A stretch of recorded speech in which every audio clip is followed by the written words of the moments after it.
Life Extension Vitamin D3. Kagsubong.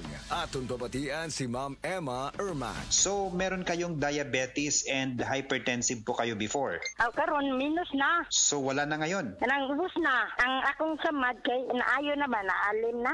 Meron po kayong sugat sa paa? Nakasuway na ko ba, nakapalit na ko life extension, bitre. Mo bisa to, yadto ko sa hospital, papuliong ko sa doktor, kay putlon magid akong tiil. Dili lagi ko kaputol. Muna nga nalipay siya ko nga na ang life extension, bitre, kay mubi nakakuan ako. Pag December, tik naman New Year. Daghan kayo ng hatag na ko diri mga makaon, kay dili na ko ka New Year ba, dili na ko kaabot sa 24. Okay kayong bang life extension, sir. Sumpayan na itong kinabuhi. Life Extension Vitamin D3 for longer life. Welcome to our reunion! Uy, Day! Nidaot lagi ka! Dili ka na bloated o dili na constipated ni mong naong!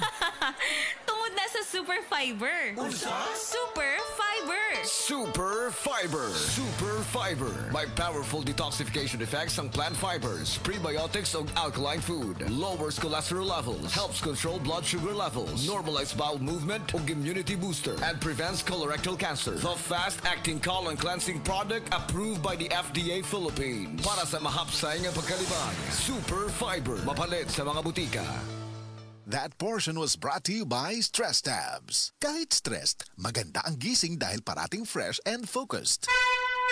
Mensahe alang sa maayong panglawas. Ako si Butch Girit, usa ka branch head sa Cargo Padala Express Capix, Cagayan de Oro City. Namatikdan ako ang pag-reduce sa akong timbang, walay gana ikaon, dili ko makatulog, miaksin og hanap ang akong pananaw og sakit ang akong pagpangihi. Ang finding sa doktor, taas ang akong blood sugar. Apan sa dihang akong nadiscovery ang talagsaon nga G-Detox Plus sa pipilalang kaadlaw sa akong pag-inom, mibalik dayon sa normal ang akong blood sugar. Mayo na akong pagkatulog, gana sa pagkaon ug dili na sakit ang akong pagpangihi. G-Detox Plus Herbal Capsule, ang pinakakusog.